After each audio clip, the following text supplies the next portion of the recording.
మన రక్షకులు మన విమోచకులైన యేసుక్రీస్తు వారి శ్రేష్టమైనటువంటి నామంలో షాలేము మినిస్ట్రీ తరపున మీకందరికీ ప్రత్యేకమైన వందనాలు తెలియపరుస్తూ ఉన్నాం. చాలా సంతోషం, చక్కని సమయంలోనికి మనం వచ్చాం. ఇది విలువైనటువంటి సమయము కనుక ఈ విలువైనటువంటి సమయంలో కొద్ది మాటలు మనము ధ్యానం చేద్దాం. పరిశుద్ధ లేఖన భాగములలో నుండి కొన్ని మాటలు మనం ధ్యానం చేద్దాం. చూద్దాం. కీర్తనల గ్రంథము 24వ కీర్తన 5వ వచనము. 24వ కీర్తన 5వ వచనము. వాడు యెహోవా వలన ఆశీర్వాదమునందును తన రక్షకుడైన దేవుని వలన నీతి ముత్యము నందును. ప్రియులారా, గమనించండి. ఇక్కడ ఈ లేఖనాన్ని మనం గనక గమనించినట్లయితే ఆశీర్వాదమునందును అలాగనే నీతి ముత్యము నందును అంటున్నాడు. నిర్దోషమైనటువంటి వ్యక్తిగా ఎంచబడును. ఎవరు ఆశీర్వదించబడతారు? ఎవరు నిర్దోషమైనటువంటి వ్యక్తులుగా ఉంటారు? ఈరోజు చాలామంది మేము ఆశీర్వదించబడాలి, మేము నిర్దోషమైనటువంటి వ్యక్తులుగా దేవుని సన్నిధిలో ఉండాలి అన్నటువంటి కోరిక తపన ఉన్నటువంటి వారు లేకపోలేదు. అయితే ఇక్కడ ఈ కీర్తనకారుడు చెబుతున్నటువంటి మాట ఏంటంటే, వాడు అని మొదలు పెడుతూ వాడు యెహోవా వలన ఆశీర్వాదమునందును, అంత మాత్రమే కాదు తన రక్షకుడైన దేవుని వలన నీతి ముత్యము నిర్దోషమైనటువంటి వ్యక్తిగా ఉండును.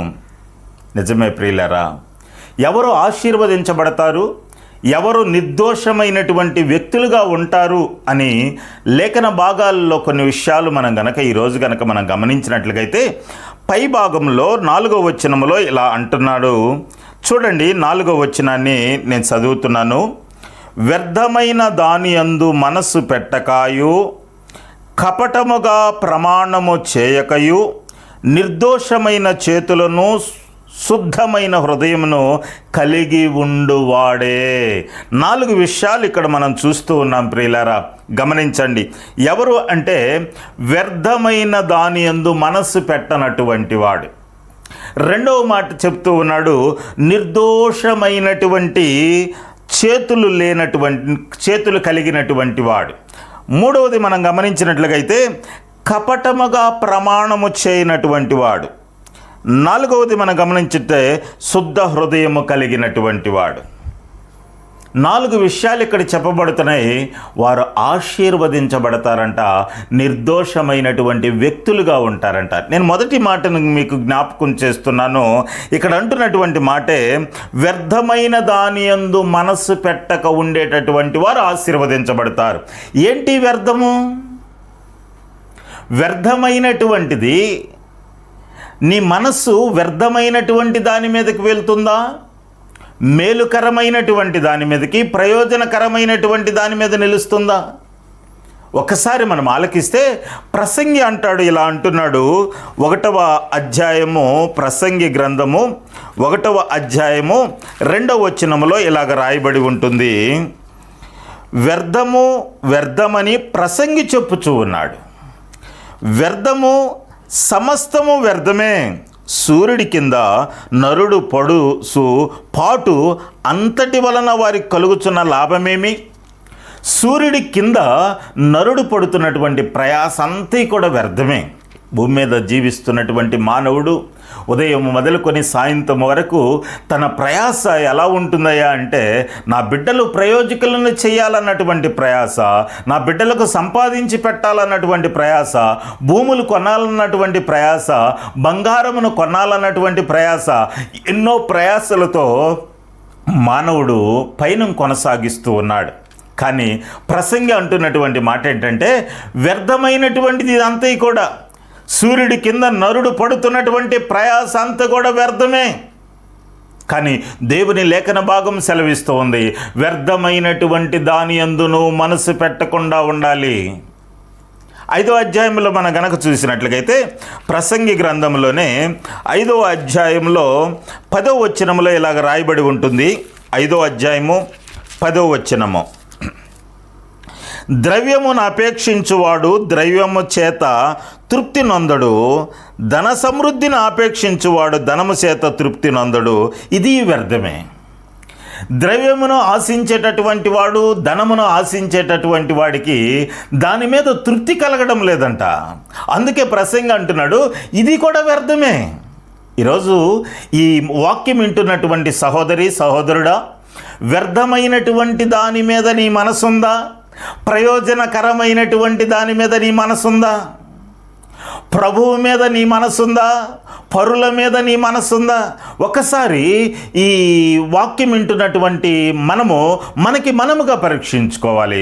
వ్యర్థమైనటువంటిది ఒకటి ఉన్నది, పరిశుద్ధమైనటువంటిది ఉన్నది. పరిశుద్ధమైనటువంటి దాని మీద, ప్రభువుకి ఇష్టమైనటువంటి దాని మీద, పరలోక సంబంధమైనటువంటి దాని మీద నీ మనసు ఉన్నదా? భూ సంబంధమైనటువంటి దాని మీద, ప్రయోజనం లేనటువంటి దాని మీద, వ్యర్థమైనటువంటి దాని మీద నీ మనసు ఉన్నదా? ఇక్కడ అంటున్నాడు, ఆ 10వ వచనంలో మనం గమనించినట్లయితే, ద్రవ్యమును ఆపేక్షించువాడు ద్రవ్యము చేత తృప్తి పొందడు, ధనాన్ని ఆపేక్షించువాడు, ధన సమృద్ధిని ఆపేక్షించువాడు ధనము చేత తృప్తి పొందడు. ఈ రెండిటి వలన తృప్తి లేదు, ఇది కూడా వ్యర్థమే. ద్రవ్యము, ధనము వీటి వలన ఉపయోగమేమీ లేదు. అవి మీకు సంతోషాన్ని కలగనివ్వు, అవి నీకు తృప్తికరంగా ఉండవు, ఇవి కూడా వ్యర్థమే. సొలొమోను అంటాడు, మరొక మాటను కూడా మీకు చూపించగలము. 2వ అధ్యాయము 4వ వచనం నుండి మనం గనక చూస్తే, ఇండ్లు కట్టించుకున్నాను, ద్రాక్ష తోటలు నాటించుకున్నాను, సకల విధములైన ఫలవృక్షములను నాటించాను, పనివారిని పనికత్తెలను సంపాదించుకున్నాను, మందలను, గొర్రెల మేకల మందలను, పశువుల మందలను బహువిస్తారముగా సంపాదించుకున్నాను, వెండిని బంగారమును సంపాదించుకున్నాను, రాజులు సంపాదించు సంపదనంతా కూడా నేను సంపాదించుకున్నాను, పనివారు నా కొరకు ఉన్నారు, నా పంటలు తడపటానికి బావులను సంపాదించుకున్నాను, అన్నీ సంపాదించి నాకు కొదువేమీ లేదు అనుకున్నటువంటి తరుణములో 11వ వచనములో అంటాడు, అప్పుడు నేను చేసినవన్నీ, వాటి కొరకై నేను పడిన ప్రయాసంతయు నేను నిదానించి వేపింపగా అవన్నీ వ్యర్థముగానే నాకు కనిపించెను. ప్రియులారా, జ్ఞానవంతుడైనటువంటి సొలొమోను ఆయన వ్యర్థమైనటువంటి వాటి యందు మనసు ఉంచి నా కొరకు నా కొరకు నా కొరకు అని బావులు తవ్వించుకున్నాడు, ఫలవృక్షముల పంటలు నాటించాడు. అంత మాత్రమే కాదు, పనివారిని, బంగారమును, వెండిని, భూములను అన్నిటినీ సమకూర్చుకున్నాడు. ముందు రాజులు పరిపాలించినటువంటి రాజుల కన్నా సాంపాద్యాన్ని ఎక్కువగా సంపాదించుకున్నాడు. అయితే ఒక్కసారి వెనుదిరిగి వీటన్నిటి కోసం నేను పడినటువంటి ప్రయాస ఏంటి అని ఒక్కసారి తిరిగి చూస్తే ఇదంతా కూడా వ్యర్థమే. నిజమే ప్రియులరా, ఈరోజు వాక్యం వింటున్నటువంటి నీవు వ్యర్థమైనటువంటి దాని యందు నువ్వు మనస్సు పెడితే ఆశీర్వాదానికి దూరం అయిపోతావన్నటువంటి సత్యాన్ని నువ్వు తెలుసుకోవాలన్నదే నా ఆశ ఒక దైవ సేవకుడిగా. ప్రియులారా గమనించండి, 2వ మాట నేను మొదటి మాటను చెప్పాను, వ్యర్థమైనటువంటి దాని యందు మనస్సు పెట్టక ఉండేటటువంటి వాడు ఆశీర్వదించబడతాడు. 2వ మాటని గనక మనం చూసినట్లయితే, కీర్తనల గ్రంథము 24వ కీర్తన 4వ వచనములో ఇలాగ రాయబడి ఉంటుంది. 24వ కీర్తన 4వ వచనములో మనం చూస్తే అక్కడ అంటాడు, నిర్దోషమైన చేతులను అంటాడు. నిర్దోషమైనటువంటి చేతులు, ఎలాంటి చేతులంట? నిర్దోషమైనటువంటి వ్యక్తిగా నువ్వు కనిపించాలి. 2వ మాట బైబిల్లో సెలవిస్తూ ఉంది, ఆశీర్వాదము నీకు దూరం కాకుండా ఉండాలంటే నిర్దోషమైన, దోషము లేనటువంటి వ్యక్తిగా నువ్వు ఉండాలి, పాపము లేనటువంటి వ్యక్తిగా నువ్వు ఉండాలి. ప్రియులారా గమనించండి, నిర్దోషము, ఎలాంటి దోషము నీ మీద కనిపించకూడదు. నీ నోటి మాటలలో కానీ, కంటి చూపులలో కానీ, హృదయ ఆలోచనలలో కానీ, నీ నడవడికలో కానీ, నీ సావాసములో కానీ ఎక్కడ కూడా దోషము అనేటటువంటిది కనిపించకూడదు. ఒకవేళ నీలో గనక దోషము గనక కనిపిస్తే నువ్వు ఆశీర్వాదానికి దూరం అయిపోతావు. అందుకే లేఖన భాగాలు సెలవిస్తూ ఉన్నాయి, నువ్వు ఆశీర్వాదముగా నొందాలి అంటే, నిర్దోషమైనటువంటి వ్యక్తిగా నువ్వు ఉండాలి అంటే, లేఖనాలు మనం చూసినట్లుగైతే నువ్వు నిర్దోషమైనటువంటి వ్యక్తిగా నువ్వు ఉండాలి. ఇర్మియా గ్రంథం, యెషయా గ్రంథంలో ఇలాగ చెప్పబడుతుంది.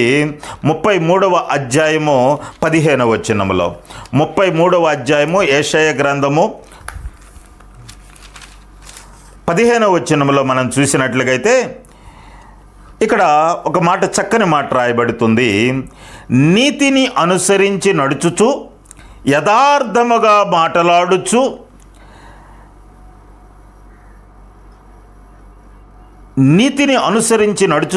యథార్థముగా మాటలాడుచు నిర్చందల వలన వచ్చు లాభము ఉపేక్షించుచు లంచము పుచ్చుకొనకుండా తన చేతులను మలుపుకొని హత్యను మాట వినకుండా చెవులను మూసుకొని చెడుతనము చూడకుండా కనులను మూసుకొని ఉన్నత స్థలము నివసించును. బాగా గమనించండి, ఇక్కడ అంటున్నటువంటి మాట మనం గమనించినట్లుగైతే ఉన్నత స్థలమందు నివసించువాడు చేయాల్సినటువంటి చెడుతనమును చూడకుండా కనులు మూసుకోవాలి, హత్య అనేటటువంటి మాట వినకుండా చెవులను మూసుకోవాలి, లంచము పుచ్చుకొనకుండా తన చేతులను మలుపుకోవాలి అని లేఖన భాగాల్లో మనం చూస్తూ ఉన్నాం. నువ్వు నిర్దోషమైనటువంటి వ్యక్తిని అనుకుంటూనే లంచానికి చేతులు చాపుతున్నావా? నిర్దోషమైనటువంటి వ్యక్తిని అనుకుంటానే వినకూడనివి నువ్వు వింటున్నావా? నిర్దోషమైనటువంటి వ్యక్తిగా ఉండాలి అని భ్రమ చెందుతూనే ఇక్కడ అంటున్నాడు, చూడకూడనటువంటివి చూస్తున్నావా? ఆలోచన చేయండి. వినకూడనటువంటి వినకూడదట, చూడకూడదట, మాట్లాడకూడదు ప్రియులరా. వారిని నిర్దోషమైనటువంటి వ్యక్తులు, ఏ దోషము లేనటువంటి వ్యక్తులు అని లేఖన భాగాలు ఎంచుతున్నాయి. నేను 2 విషయాలు మీకు జ్ఞాపకం చేశాను. ఆశీర్వాదముగా నొందాలి అన్నా, నిర్దోషమైనటువంటి వ్యక్తిగా నువ్వు ఉండాలి అన్నా లేఖనాలలో నుండి 2 విషయాలను మీకు జ్ఞాపకం చేశాను. ఒకటి, వ్యర్థమైన దాని యందు మనసు పెట్టకుండా ఉండేటటువంటి వాడు ఆశీర్వదించబడతాడు. నిర్దోషమైనటువంటి వ్యక్తి, దోషము లేనటువంటి వ్యక్తి ఆశీర్వదించబడతాడు. 3వ మాటను గనక మనం చూసినట్లుగైతే 24వ కీర్తనలోనే 4వ వచనంలో అక్కడ అంటాడు, శుద్ధమైన హృదయము కలిగి, ఎట్టంట దానికన్నా ముందుగా కపటముగా ప్రమాణము చేయకయు అని అంటాడు. కపటముగా ప్రమాణము చేయకయు అంటాడు. ఎలా? కపటము, లోపల హృదయంలో కపటం ఉంటుంది, లోపల హృదయంలో వ్యసనం ఉంటుంది, లోపల హృదయంలో క్రోధం ఉంటుంది. కానీ వారి ప్రమాణాలు మాత్రము యథార్థంగా ఉండట్టాగపడుతూ ఉంటాయి. అంటే లోపల కపటం పెట్టుకొని పైకి మాత్రం ప్రమాణం చేసేటటువంటి వారు, నేను నీకు అలాగ సహాయం చేస్తాను, నేను నీకు ఇలాగ సహాయం చేస్తాను, లేకపోతే దేవుని మందిరములో నేను అలాంటివి ఇస్తాను, అలా పరికరాలు ఇస్తాను, ఇలాంటి పరికరాలు ఇస్తాను, కపటముగా ప్రమాణం చేస్తూ ఉంటారు. ప్రియులారా, గమనించండి, మనము కపటముగా మాట్లాడేటటువంటి వారిముగా ఉండకూడదు. కపటమైనటువంటి ప్రమాణాలు మనం చేసేటటువంటి వారిముగా ఉండకూడదు. దేవుని దగ్గర అవునంటే అవును, కాదంటే కాదు అన్నటువంటి వారిగా ఉండాలని లేఖన భాగాలు సెలవిస్తూ ఉన్నాయి. మీకు ఒక మాటను జ్ఞాపకం చేస్తాను. ఇర్మియా గ్రంథము 5వ అధ్యాయము 2వ వచనాన్ని మనం చూద్దాం. ఇర్మియా గ్రంథము 5వ అధ్యాయము 2వ వచనాన్ని చూసినట్టుగైతే ఇక్కడ ఒక చక్కని మాట రాయబడి ఉంటుంది. యెహోవా జీవము తోడు అను మాట పలికినను వారు మోసమునకై ప్రమాణము చేయుదురు. యెహోవా జీవము తోడు అని పలికినను వారు మోసమునకయ్యే ప్రమాణం చేసేదరంట. ప్రియులారా, గమనించండి, యెహోవా యథార్థత మీదనే గదా నీవు దృష్టి ఉంచుచున్నావు, నీవు వారిని కొట్టితివి కానీ వారికి దుఃఖము కలగలేదు. ప్రియులారా, గమనించండి, ఇక్కడ అంటున్నటువంటి మాటను గనక మనం గమనించినట్లుగైతే ఇక్కడ అంటున్నాడు, ఆ కపటముతో ప్రమాణం చేయగాక. ఇక్కడ యెహోవా జీవము తోడు అని ప్రమాణం చేసేటటువంటి వారిగా మీరు ఉండకూడదు. కపటమైనటువంటి హృదయం పెట్టుకొని నేను 3 విషయాలు చెప్పాను. ఒకటి, వ్యర్థమైన దాని యందు మనసు ఉంచకూడదు. రెండవది, నిర్దోషమైనటువంటి వ్యక్తులుగా ఉండాలి. మూడవది, కపటముగా ప్రమాణము చేయకూడదు. అవునంటే అవునన్నట్టుగా ఉండాలి, కాదంటే కాదన్నట్లుగా ఉండాలి. 4వ విషయాన్ని మనం చూసినట్లుగైతే కీర్తనల గ్రంథము 24వ కీర్తన 4వ వచనంలో ఇలాగ రాయబడి ఉంటుంది. ఏంటి అంటే, శుద్ధ హృదయము నీకు ఉండాలి అని బైబిల్ సెలవిస్తూ ఉంది. ఎలా ఉండాలంట? శుద్ధమైనటువంటి హృదయం కలిగి ఉండాలి అని చెప్పి చివరి మాట రాయమంటుంది. స్థిరమైనటువంటి మనస్సు దేవుడు నీలో చూస్తూ ఉన్నాడు. స్థిరమైనటువంటి మనస్సు కొద్ది మందిలో ఉండదు. కొద్ది సమయము ఇక్కడ ఉంటారు, కొద్ది సమయం లోకములో ఉంటారు. ఆత్మీయంగా కొద్ది నిమిషాలు ఉంటారు, లోక సంబంధముగా కొద్ది నిమిషాలు ఉంటారు. లోక సంబంధాలతో కొద్దిసేపు సావాసం చేస్తూ ఉంటారు, ఆత్మ సంబంధాలతో కొద్దిసేపు సావాసం చేస్తూ ఉంటారు.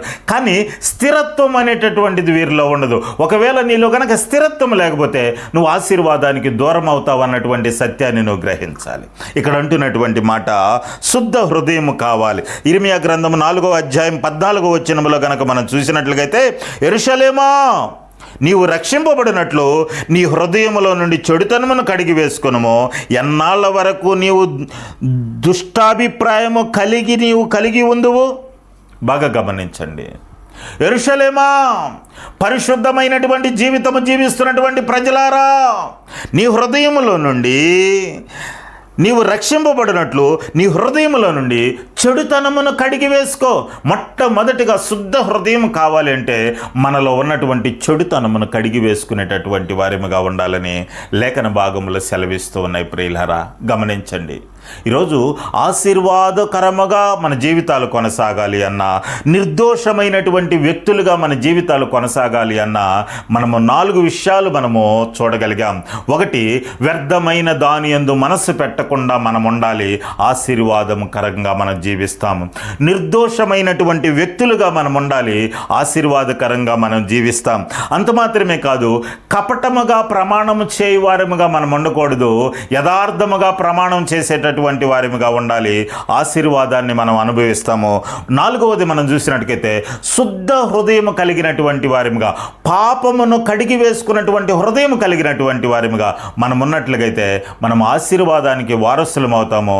అంత మాత్రమే కాదు, ఇక్కడంటే నిర్దోషమైనటువంటి వ్యక్తులుగా ఎంచబడతాము. నిర్దోషమైనటువంటి వ్యక్తులుగా మనం ఎంచబడితే పరలోకములో మనకి స్థానం ఉంటుంది. ప్రభు పక్కన కూర్చోగలిగి ఆయన సింహాసనం మీద కూర్చొని ఆయన్ని స్తుతించేటటువంటి భాగ్యం మనకు కలుగుతుంది. ప్రియులారా, కనుక ఈ మాటలు వింటున్నటువంటి దేవుని బిడ్డలారా, గమనించండి. నిర్దోషమైనటువంటి వ్యక్తులముగా మనం జీవిద్దాం. అంత మాత్రమే కాదు, వ్యర్థమైనటువంటి దాని యందు మనసు పెట్టకుండా మనం ఉందాం, ఆశీర్వాదానికి వారసులమవుదాం. దేవుడు ఈ కొద్ది మాటలు దీవించి ఆశీర్వదించునుగాక. ఆమేన్.